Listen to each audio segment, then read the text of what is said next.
Je m'appelle Jean-Paul Guillard, je suis président de la Société d'histoire et de généalogie de Montréal-Nord et j'habite Montréal-Nord depuis environ 35 ans. De plus en plus, les gens s'intéressent à l'histoire de leur ville. Ils veulent savoir d'où ils viennent, pourquoi les choses sont comme elles sont. Et le seul moyen de savoir, c'est en regardant en arrière un petit peu. Marius est un architecte et il prévoit construire un chemin qui va relier le fleuve à la rivière des Prairies, là, boulevard Pineuf.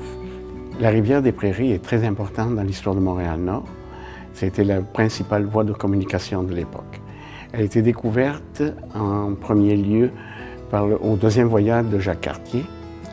Quelques années plus tard, vers 1615, c'est un compagnon de Samuel de Champlain, M. des Prairies, qui s'est trompé en voulant venir ici. Et c'est depuis ce temps-là qu'on a nommé la rivière des Prairies. À Montréal-Nord, il existe encore 11 maisons de ferme, dont 4 surtout qui datent des années 1750 environ. Vous avez la maison Brignon-Lapierre, qui sert encore aujourd'hui comme maison culturelle pour les spectacles. Vous avez la maison Pigeon, vous avez la maison Anne de Grave et la maison Casal. En 1915, il y avait seulement des terres à Montréal-Nord et les maisons étaient naturellement sur le bord du boulevard Loin, parce que c'était la seule voie de communication. Tout le reste des terres en arrière qui allaient à peu près jusqu'à la hauteur de l'actuel chemin de fer.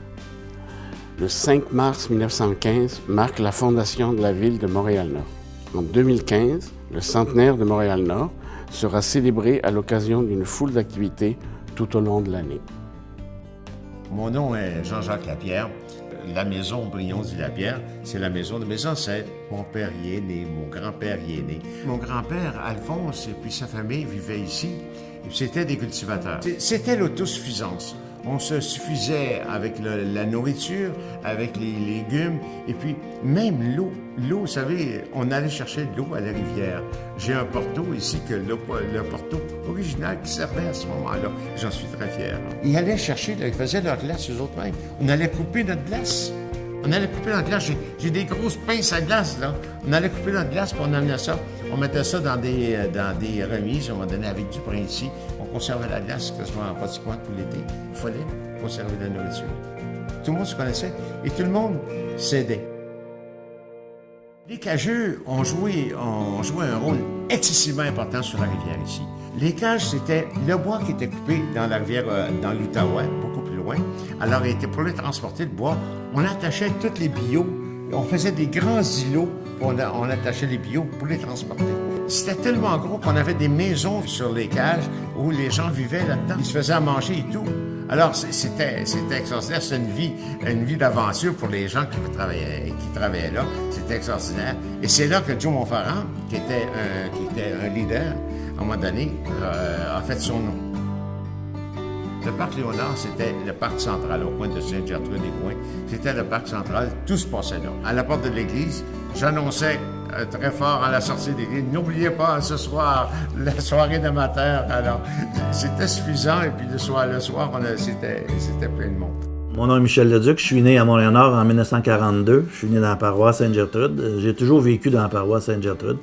Et c'est la vie sociale d'un petit village à l'intérieur d'un village qui s'appelle Montréal-Nord. Il y avait beaucoup d'activités pour des jeunes. Patinoire, il y avait des carnavals, il y avait des festivals d'hiver et il y avait des fermes, c'était des champs. On trappait des renards puis on trappait des lièvres. Alors, si on voulait aller à Saint-Vincent-de-Paul, mes grands-parents demeuraient à Saint-Vincent-de-Paul, donc plutôt que d'aller faire le tour par le pont Pineuf, à pied, on prenait la traverse de l'Archevêque, ça s'appelait la traverse l'Archevêque-Sigouin. Ça coûtait 5 cents, après ça coûtait 10 cents. Et c'était un bac qui faisait la traverse. Et avant, il y avait le même bac, avant qu'ils construisent le pont, et un petit peu après la construction du pont Pineuf. Le bac traversait des automobiles. La station, le bout de la ligne qu'on appelait, du tramway 40, c'était au coin de Pigeon.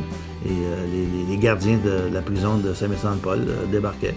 Ils marchaient jusqu'à la traverse, prenaient la traverse jusqu'à la Bellevue de l'autre côté, et ils s'en allaient au pénitencier. Mais quand on revenait du côté de Saint-Vincent-de-Paul, il y avait comme une espèce de grosse cloche avec un marteau. Et quand on arrivait, on sonnait à la cloche. Et M. Lachauvaille qui embarquait dans son bateau faisait partir le chaland qu'on appelait.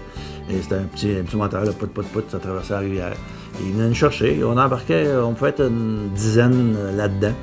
Évidemment, dans ce temps-là, il n'y avait pas personne qui avait des ceintures de sécurité, mais c'était le bon temps. Tout était concentré. Le parc Léonard était un centre d'attraction. Alors l'été, il y avait de la lutte, ça attirait beaucoup de gens. Ça, c'était un peu avant moi. Les gens se ressemblaient, il y avait de l'activité. Le soir, les gens allaient au cinéma Régal ou le théâtre Régal, et qu'il y avait toujours 3 films avec des cartoons et des nouvelles. Et la même chose avec le cinéma Rio qui était sur la rue Saint-Vital. Chez Lachauvaille, qu'on avait aussi plus tard, dans les années 60, un espèce de club de yacht, une marina. Et on faisait des spectacles. On faisait des spectacles de ski aquatique. Et une fois par année, là, on faisait vraiment un gros show. Là. Le monde venait voir ça. L'hiver, on patinait dans les rues. S'il y avait le moindrement du verglas, les rues n'étaient pas en asphalte. Les rues de Montréal étaient en grande partie en terre. C'était pas nettoyé avec du calcium comme aujourd'hui. Donc, c'était de la neige, et le moindrement qu'il y avait un peu de verglas, on sortait nos patins pour on se promenait dans Montréal en patin. S'il y avait du patinage dans les rues, tu rencontrais tout le monde. Tout le monde, t'es sûr là, que tout le monde était là, parce que c'était le fun.